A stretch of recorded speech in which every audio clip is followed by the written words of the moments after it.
Hey everyone, welcome to r/Maliciouscompliance, where unreasonable people tend to get exactly what they ask for. I'm Uncle Reddit, and have I got a story for you. Our efforts to reduce noise aren't working? Fine, we won't make an effort anymore. Small malicious compliance this morning. I live in an apartment above another apartment. Since we first moved in, we got regular noise complaints from our neighbor below, saying that the noise of my son, 4, jumping off furniture is driving them crazy. He's not jumping off furniture, he's tripping and dropping toys because he's 4 and he's clumsy. But we apologized and encouraged him to be more careful. The complaints kept coming in regardless, so we bought thick foam mats to cover half of our floor to deaden the noise. They're ugly looking and I hate them, but we want to be good neighbors. The complaints stopped. We didn't hear anything for months, until this morning. This morning I was dressing my son for school. He had gotten new runners that light up, so obviously the first thing he did was stamp his feet to activate the lights. He happened to be standing on the half of the floor not covered in foam. I also happened to knock over my sweeping brush on the bare floor too as I rushed out the door.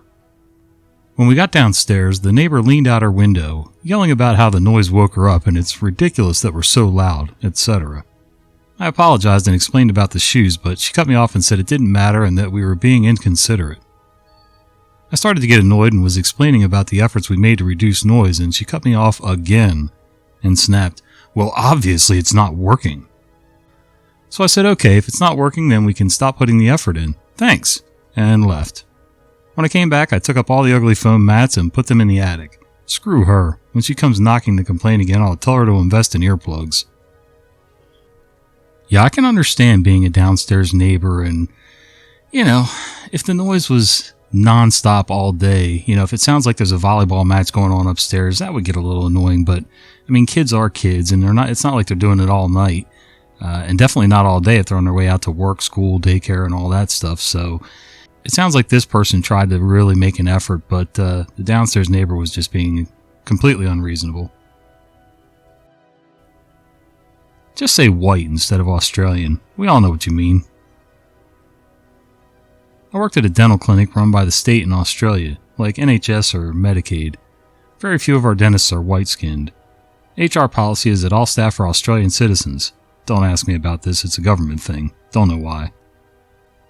So we get a lot of racist clients stating, "I only want an Australian dentist next time," or "When are you going to hire an Australian dentist?" etc.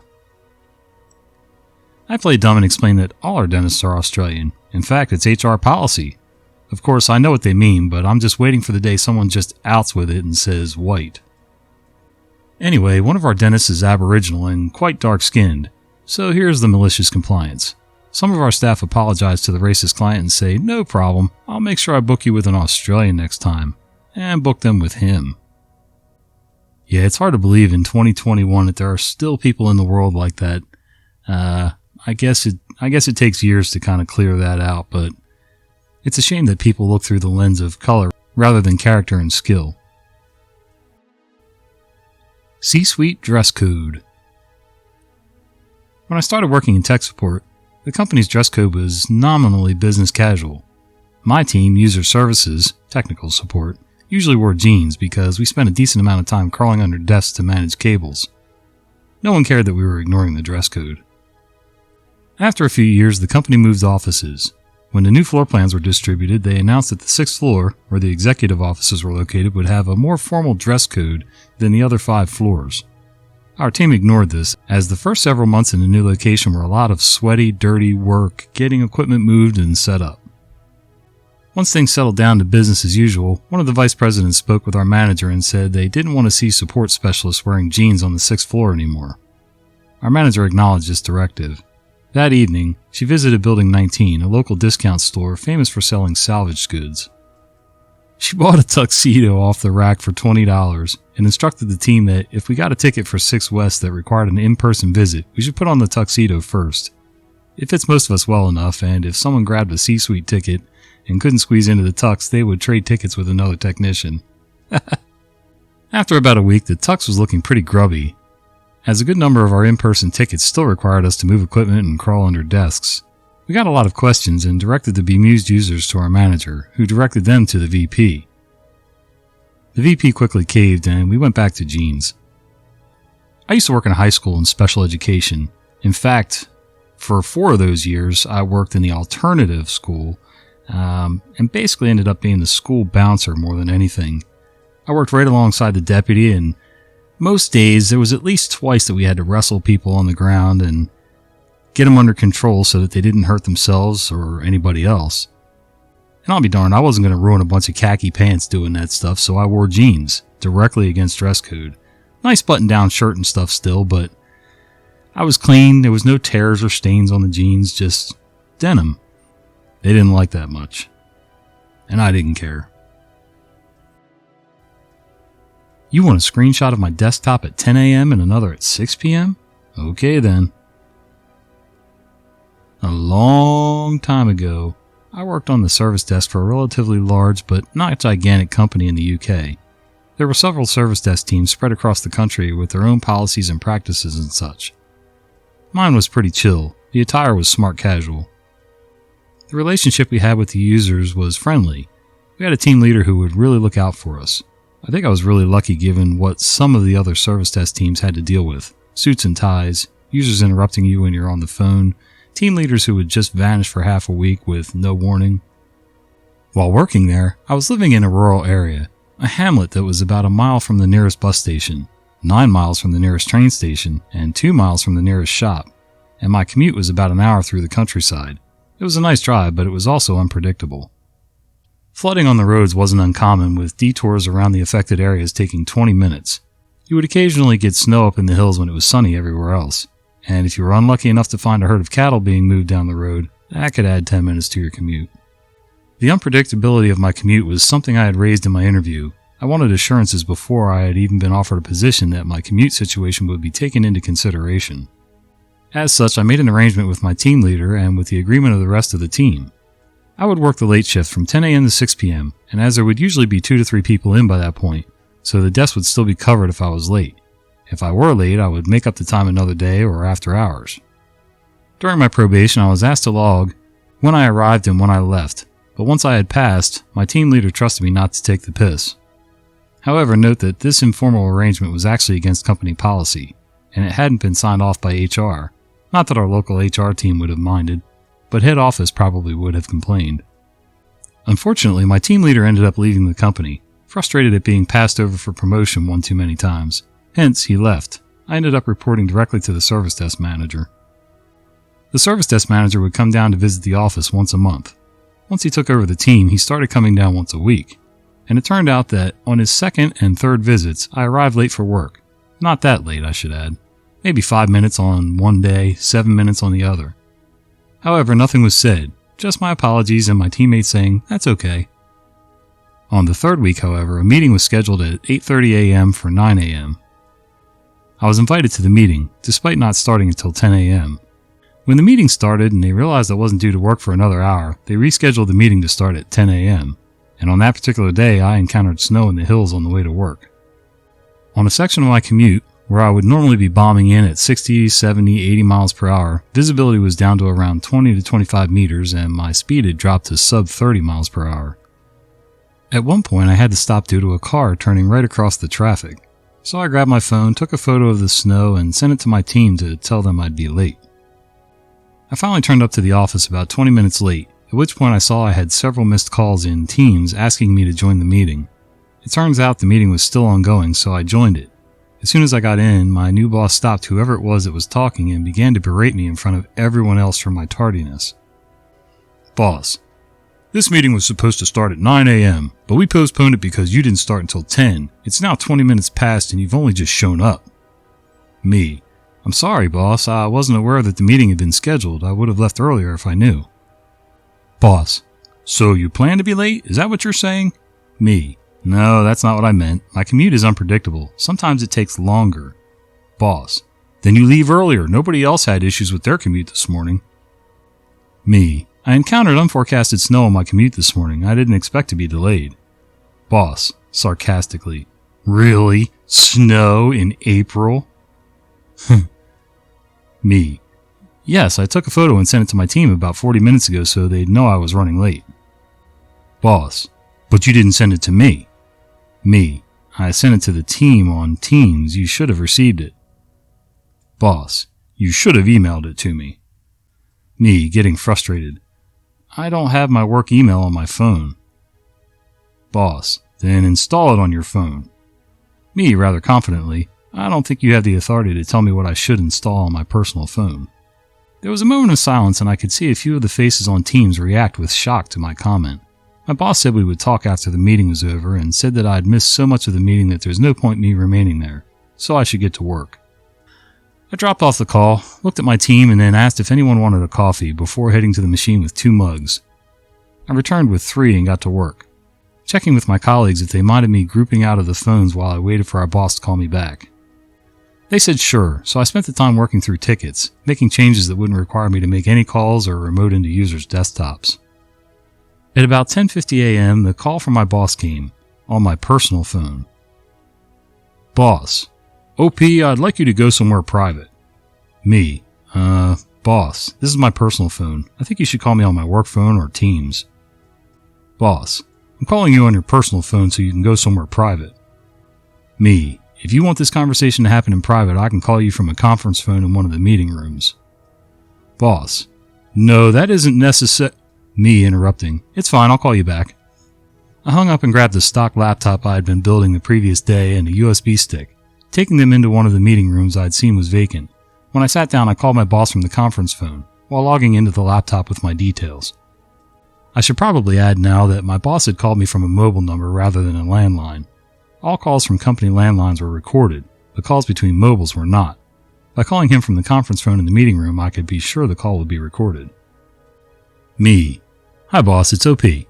Boss: This really wasn't necessary, your phone was perfectly fine. Me: I'm sorry, I don't keep a charger in the office as my last cable got stolen. The battery doesn't last that long anymore and I didn't want it to run out before the end of the day. Boss: Fine, whatever. We need to have a talk to address your recent tardiness.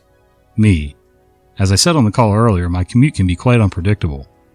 Boss: That's still no excuse. You knew what your commute was like when you took the job. You should have anticipated that you might need to leave early. Me: Yes, and I addressed this in my interview and said that I wanted assurances that I would be allowed some flexibility in my start time in case my commute took longer than anticipated.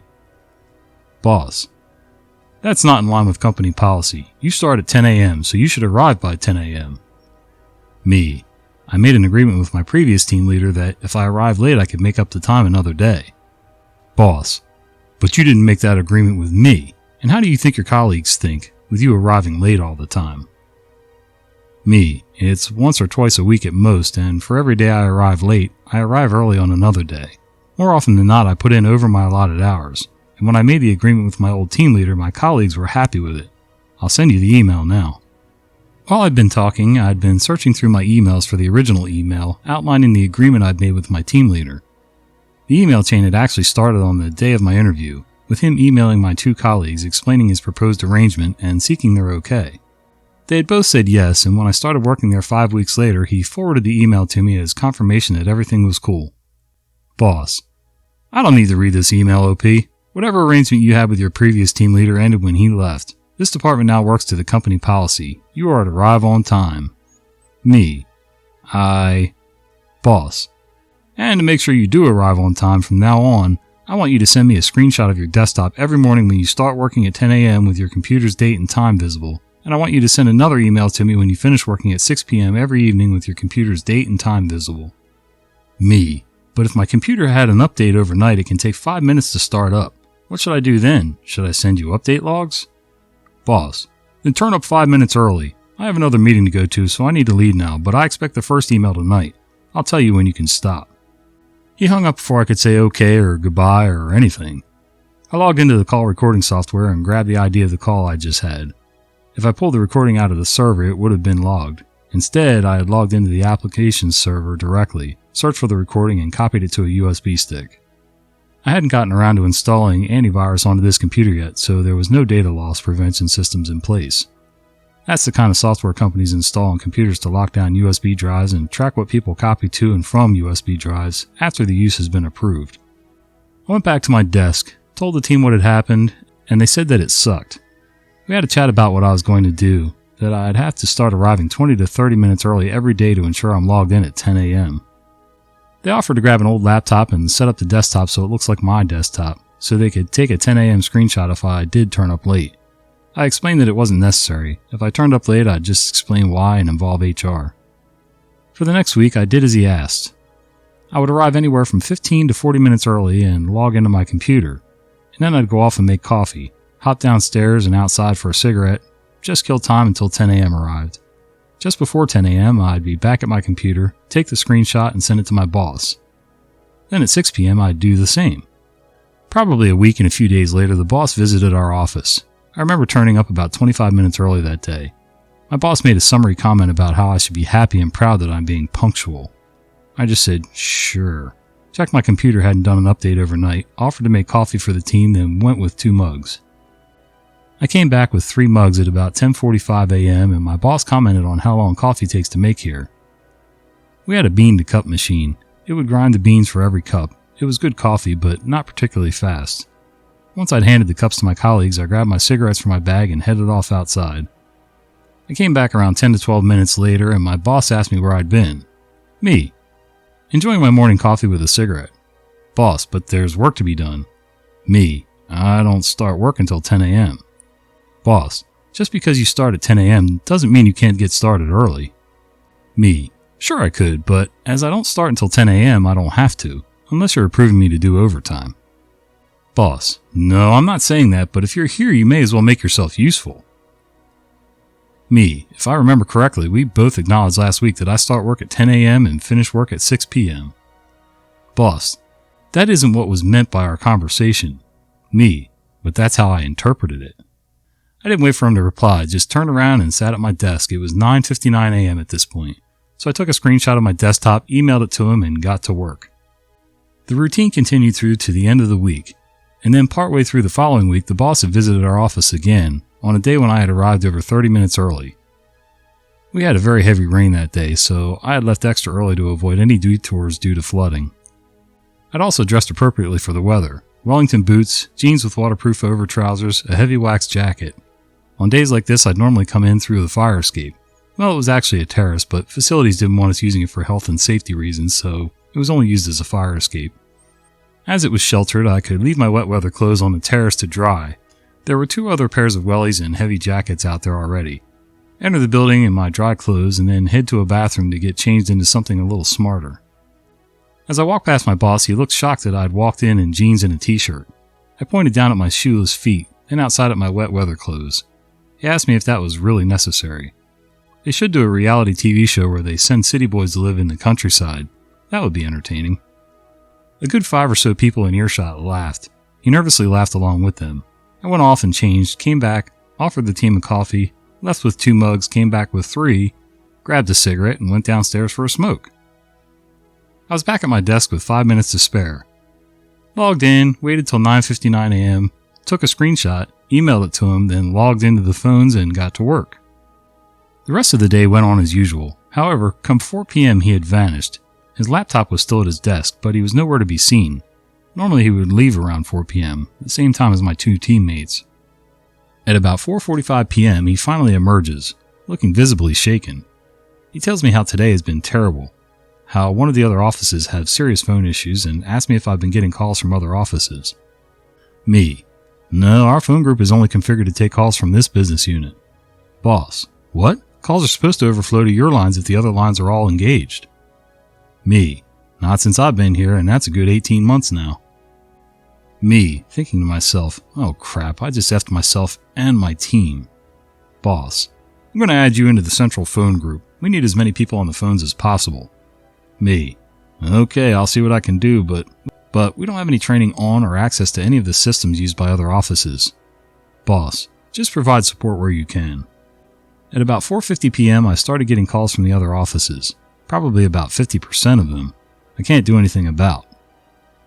I tell the user I'll log a ticket and assign it to the relevant team. They would frequently ask me to transfer them, but I explained that their call came to me because all their lines are likely engaged. I'm sure I ticked off a lot of users that day. I mean, some of the calls were about programs I had never even heard of. In one case, I picked up the phone to someone who I'd already answered the phone to and logged a ticket for. 5:45 p.m. comes along and the frequency of calls hasn't ceased. Evenings are usually quite chill in this office. It's usually a good opportunity to work on requests and unfinished admin work. But the phone was unrelenting. 5:50 p.m. it continues. 5:55 p.m. still going. I get off the call just in time for 6 p.m. and log out of the phone. I spent a few minutes going through the few things I still had open on my screen and was about to take a screenshot when my boss, still in the office gone 6 p.m., asked me why I'd stopped taking calls. Me. I finish at 6 p.m. Boss, but we need people on the phones. The team at the office that has gone down is usually in until 8 p.m. We were already short 2 people on the phones with you helping out. Me. In the old days, an evening like tonight would be one of those nights where I make up for the lost time from being late in the morning, but as we agreed, I start at 10 a.m. and finish at 6 p.m. It's now 6:03 p.m., so I'm already past my finish time. Boss. Look, OP, sometimes we need to put in a little extra for the company, for the department. We really need you tonight. Me. Do I get paid overtime? Boss. No, I can't authorize that. You can have time off in lieu. Me. I'm happy to do flexible working and I'm happy to do overtime, but I don't do time off in lieu. Boss. OP, I've been really pleased with your performance over the last 2 weeks. Impressed even. Please don't disappoint me tonight. I turned around, took a screenshot of my desktop, emailed it to him, and locked my computer. Me. I want you to send me a screenshot of your desktop every morning when you start working at 10 a.m. with your computer's date and time visible. And I want you to send another email to me when you finish working at 6 p.m. every evening with your computer's date and time visible. Me. Those were your exact words. How could I disappoint you? I've done exactly as you've asked. Boss. I don't think that's exactly what I said. Me. Yes, it is. I have the recording of the call. I have it transcribed. That is exactly what you said. Boss, looking shocked and confused. But... Me. Boss. Me. Okay, I'll stay until 7 p.m. Boss sounding relieved. Thank you. Me. But first I want an email from you reaffirming the agreement I made with my previous team leader, with local HR CC'd in, and I want next Friday off, paid, no holiday allowance. Making up for all the time I've wasted in the office arriving early so I can send you your 10 a.m. screenshot of my desktop. Boss. Me. Boss. Me. Or I can send the recording and the transcript of our call 2 weeks ago to HR and the logs of you deleting the recording from the system to our data protection officer, unless you can show that you gained her approval before deleting the recording. Boss. Send me the email from your old team leader again, the one with the agreement. He replied reaffirming the agreement, and I ended up working until nearly 7:30 p.m. as the forecast said the rain would be stopping then. I ended up leaving 2 months later. My rule is always 2 years. If I don't get a promotion, I leave. There was no chance I was getting a promotion after that episode with my boss, so I left 4 months short of my rule. I ended up getting a job at a city closer to me, for more pay, no answering of phones, and with fewer C roads on the commute, which made the journey a lot more consistent. And when they asked why I'd only worked for my last employer for 20 months, me. The commute was too unpredictable. Hey guys, thanks for hanging out with me today. If you've enjoyed this content, would you do me a favor? Would you give this video a like? Subscribe to the channel, and maybe click that little bell icon so you don't miss the fat guy with the beard telling you stories. See ya!